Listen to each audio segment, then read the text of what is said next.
Il est totalement votre, mesdames et messieurs. Bonsoir et bienvenue aux informations. Les titres. L'accès aux documents constitutifs des dossiers de concours est un parcours du combattant. Les demandeurs se plaignent et dénoncent l'augmentation des prix des documents. Vous en saurez plus dans cette édition. La guerre de leadership est désormais déclenchée à la section syndicale des impôts du Mali. Sungalo Traoré d'un côté et Ali Ousmane Dao de l'autre, chacun se réclame secrétaire général de la dite section. Les détails dans cette édition.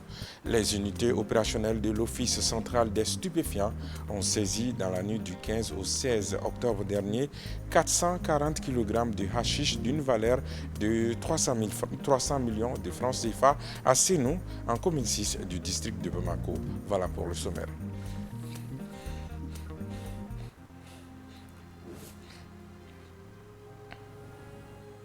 Bienvenue aux informations. Avocats sans frontières Canada, en collaboration avec ses partenaires, a organisé une conférence débat sur la lutte contre les violences faites aux femmes et aux filles au Mali.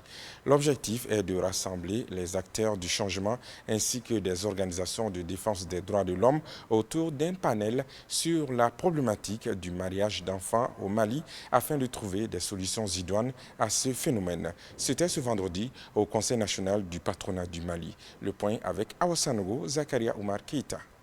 Cette conférence débat qui avait pour thème comment enrayer les violences faites aux femmes et aux filles au Mali, le respect de l'âge du mariage des filles, a été une occasion pour les organisateurs d'inviter tous les acteurs évoluant dans le domaine de lutte contre les violences faites aux femmes d'échanger et de mettre en place des activités de plaidoyer autour des enjeux relatifs aux droits de l'homme et au VBG au Mali. Il y a beaucoup de difficultés liées au mariage d'enfants précoces, notamment liées à l'abandon des études de la jeune fille, notamment liées à la grossesse et à l'accouchement, qui posent de nombreuses difficultés médicales, qui peuvent aller jusqu'à la mort de l'enfant et ou de la fille, etc., etc. En tout cas, il y a de très nombreuses raisons de vouloir respecter la loi malienne en ne permettant pas le mariage des jeunes filles de moins de 16 ans. Le mariage d'enfants est la cause de plusieurs maux qui affligent les filles dans nos communautés. C'est pourquoi le gouvernement, à travers le ministère de la Justice et des Droits de l'Homme, a mené des actions pour freiner cette pratique. Pour enrayer le mariage d'enfants, il y a beaucoup d'actions et surtout avec nos partenaires. Dans un premier temps, il faut quand même l'état civil. Il faut que ces personnes, ces victimes, aient quand même des actes de naissance.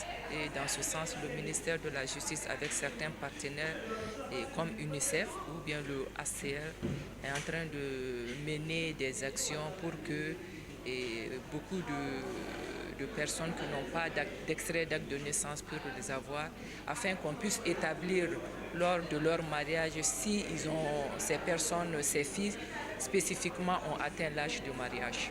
Fondée en 2002, Avocats sans frontières Canada est une organisation non gouvernementale de coopération internationale. Sa mission est de soutenir la mise en œuvre des droits des personnes en situation de vulnérabilité par le renforcement de l'accès à la justice et à la représentation juridique. Gradem, Solima et Komad a organisé ce jeudi 19 octobre 2023 à la Maison de la Femme de Bamako une cérémonie commémorative de la Journée internationale de la fille couplée à la clôture du projet axé sur les jeunes filles aides ménagères, mise en œuvre par le consortium en partenariat avec la Direction régionale de la promotion de l'enfant et de la famille. Le projet avait pour but de promouvoir les droits des aides ménagères. Compte rendu, Lassine Diakité. Placé sous le thème « Rôle des jeunes filles travailleuses domestiques dans la refondation de l'État », cette cérémonie avait pour but de promouvoir le droit des filles aides ménagères et de partager leurs compétences acquises au cours de la formation dans le cadre du projet axé sur les jeunes filles aides ménagères. L'objectif quand même était très simple, c'était de commémorer la journée internationale de la jeune fille que l'État a organisée le 6 octobre dernier. C'était le tour de Bamako avec la direction régionale de la promotion de la femme, de l'enfant et de la famille, ainsi que ses partenaires, dont la COMAD, le GRADEM, Souléaïm. Donc pour nous, la promotion de la jeune fille quand même est très capitale et importante dans la refondation de l'État. Donc il va falloir qu'on revalorise la jeune fille qui est le futur ou le devenir de demain. L'initiative a été vivement saluée par les représentants du gouverneur du district de Bamako qui a rappelé l'engagement de sa structure dans ce combat. Cette cérémonie qui marque la célébration de la journée internationale de la fille est couplée avec celle de la clôture du projet en réseau travailler domestique sur financement de Oxfam. Le 11 octobre est donc un jour spécial qui a été dédié à toutes les filles à travers le monde. Ce jour-là, tous ensemble, au regard du bien-être des filles, nous renforçons notre engagement à les couvrir d'une meilleure protection, à assurer une bonne santé et une meilleure formation, à leur donner une très bonne éducation. Au cours de cette activité, plusieurs problèmes provoquant la violation des droits des filles aides ménagères ont été évoqués par le consortium qui n'a pas manqué de rappeler la non-application des textes régissant les droits des aides ménagères au Mali. Des convocations dans l'affaire Idemia. Le marché attribué à la société Idemia pour la mise en place du fichier il y a quelques années est désormais dans la ligne de mire de la justice. Un ancien ministre et des cadres du ministère de l'administration territoriale ont été interrogés par les enquêteurs du pôle économique. Les détails avec Amadou Diarra. Selon les informations proches de la justice, 3 anciens directeurs financiers et du matériel et un contrôleur financier du ministère de l'administration territoriale sont passés ces derniers jours devant le pôle économique et financier de Bamako. Ils sont interrogés dans l'affaire désormais dite Idemia, la société retenue en 2018 pour élaborer le fichier du recensement général de la population et de l'habitat. Ces cadres ont été suivis d'un ancien ministre de ce département, en l'occurrence Mohamed Aguerlaf. Selon les informations de notre confrère Isiaka Tamboura, généralement très informé sur le dossier de lutte contre la corruption et les affaires de la justice. Après 6 heures d'interrogatoire au pôle économique et financier de Bamako, l'ancien ministre de l'administration territoriale a finalement regagné son domicile tard 1h du matin. La procédure suit sereinement son cours. On se rappelle que dans un communiqué, le gouvernement a justifié le report de l'élection présidentielle prévue en février prochain par des raisons techniques, notamment la prise en otage d'une base de données par l'entreprise française Idemia, à qui l'État refuse le paiement de 5 milliards de francs CFA. Le bicéphalisme est désormais une réalité à la section syndicale des impôts du Mali. Comme les précédentes, aucun consensus n'a été trouvé entre les deux camps. La conférence organisée par le syndicat national des travailleurs des administrateurs d'État, SYNTAD, sous une haute tension, a vu la validation du bureau de Soungalo Traoré par le SYNTAD. Une décision rejetée par la tendance Ali Ousmane Dao qui dénonce l'attitude du SYNTAD et promet d'engager une procédure judiciaire pour trancher cette affaire. Nous vous proposons d'écouter Seydou Niambélé, secrétaire général du Centre des impôts de la commune 5, au micro de Baté Lolmadi.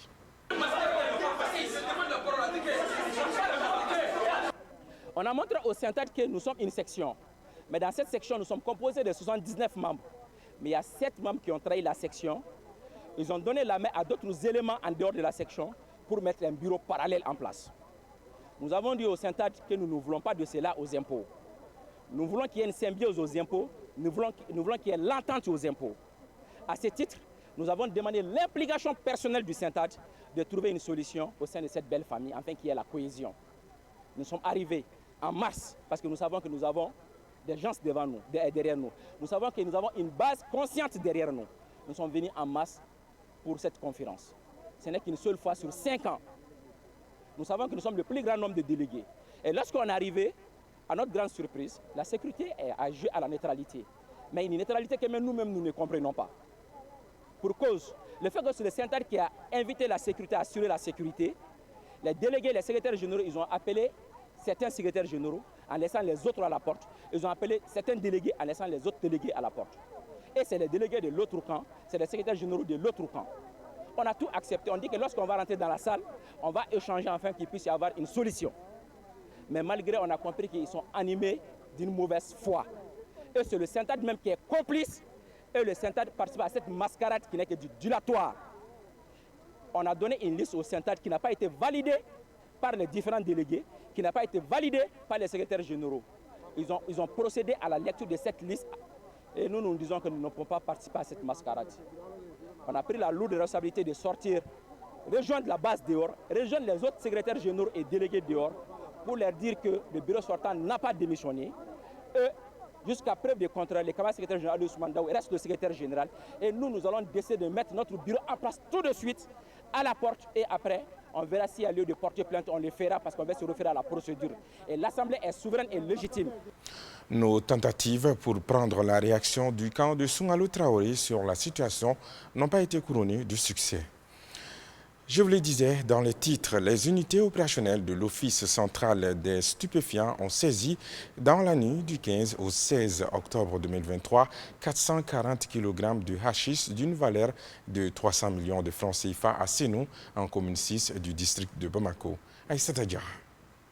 Selon le communiqué publié par l'Office central des stupéfiants, OSC, les produits saisis étaient soigneusement conditionnés dans une fourgonnette de couleur blanche, recouverte par des écriteaux que le trafiquant tentait de faire entrer dans la ville de Bamako. La valeur marchande de ces produits est estimée à 300 millions de francs CFA. Et d'ajouter, il nous revient que c'est la base des renseignements fiables que les unités opérationnelles de l'OSC ont mis la main sur ces produits illicites. L'opération a permis de saisir les produits sans pourtant interpeller un suspect, puisque les trafiquants, visiblement bien informés sur l'itinéraire des agents antidrogue, sont parvenus à prendre la poudre d'escampette, laissant derrière eux la fourgonnette avec cette quantité de résine de cannabis sur les lieux. Les agents n'ont trouvé que la fourgonnette et son contenu.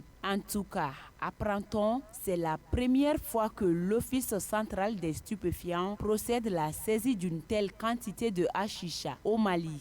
Cette prouesse qui intervient seulement quelques jours après la saisie de 250 kg de cocaïne à la frontière Mali-Guinée.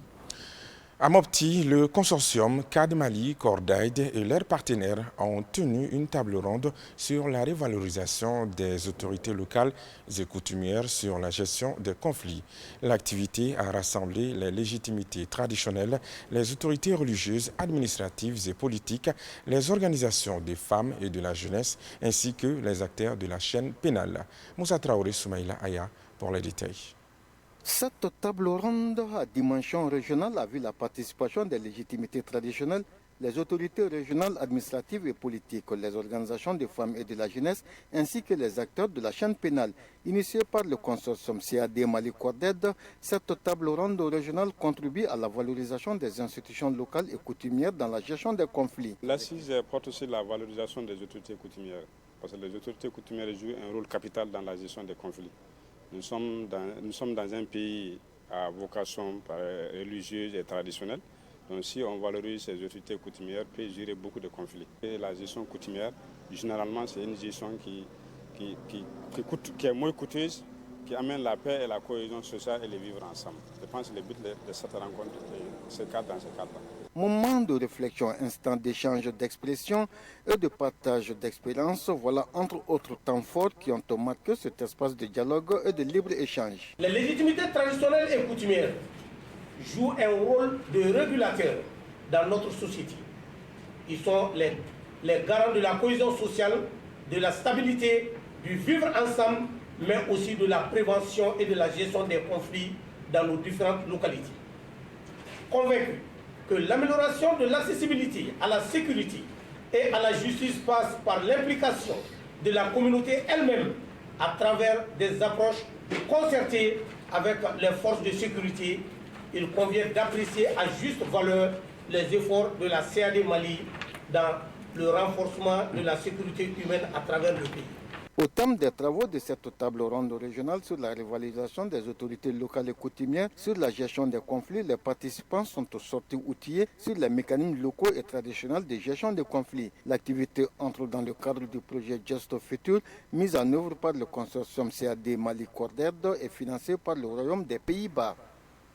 Depuis l'annonce des recrutements dans les services militaires et autres concours, les mairies, tribunaux et commissariats sont prises d'assaut par des jeunes à la recherche de documents constitutifs de leur dossier. Face au débordement dans ces différents services, l'accès à ces documents devient de plus en plus difficile, ce qui amène certains à vouloir mettre la main à la poche pour se faire servir. Le point avec Gabriel Keita. Les mairies, les tribunaux et les commissariats de police sont tous pris d'assaut par les jeunes pour acquérir les documents requis pour participer aux différents concours de recrutement ouverts par l'État. Il s'agit de la fiche individuelle, le certificat de résidence, l'extrait d'acte de naissance, le casier judiciaire et autres. Cette situation se répète à chaque période de concours. Vraiment, ce n'est pas facile. Depuis le vendredi passé, j'ai introduit mes documents au tribunal pour mon casier judiciaire. Mais jusqu'à présent, je ne l'ai pas encore reçu. Ce n'est pas du tout facile. Il n'y a pas de travail en ce moment. Ces recrutements sont des occasions à saisir. Mais on est malheureusement buté au problème d'accès aux documents d'état civil. Ça va pas du tout. On est là depuis le matin, donc pour la récupération de notre casier et nationalité du tout.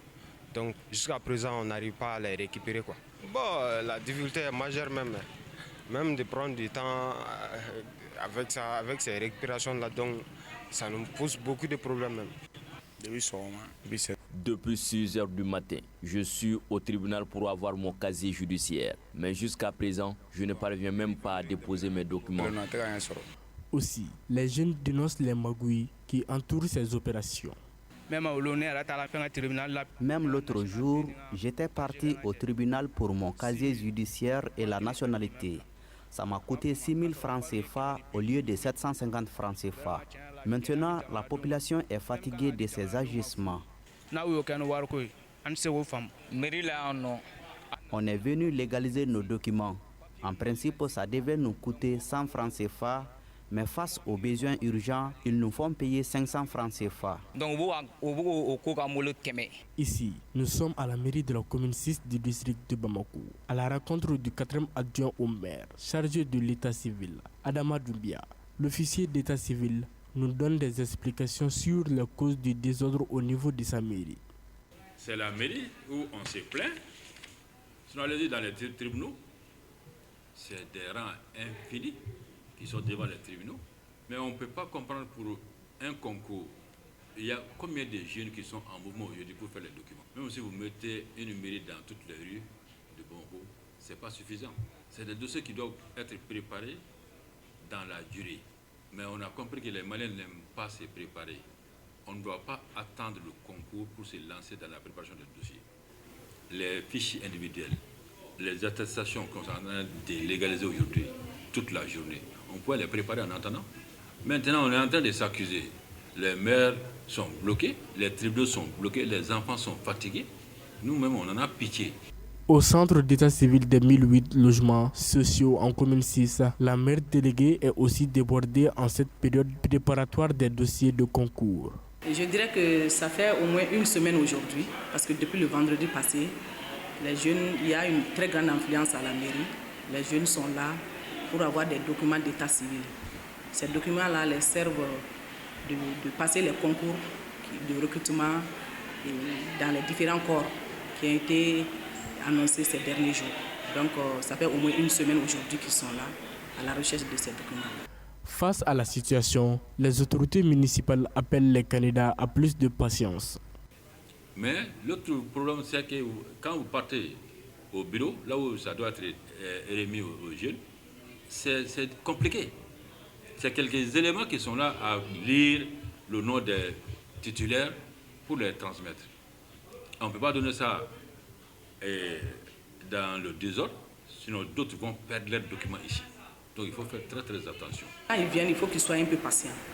Il faut qu'ils soient un peu patients parce qu'en réalité, on a tellement de documents à légaliser que le travail est un peu lourd. Souvent, dans la journée, moi je peux légaliser plus de 700 attestations. Donc s'il faut que tout le monde ait son papier en même temps, c'est un travail qui sera un peu difficile à faire. En tout cas, il urge de trouver une solution pour garantir la légalité des chances à tous les candidats. Une flèche qui va dans la forêt n'est pas perdue. Proverbe africain. Excellente soirée à toutes et à tous. À bientôt.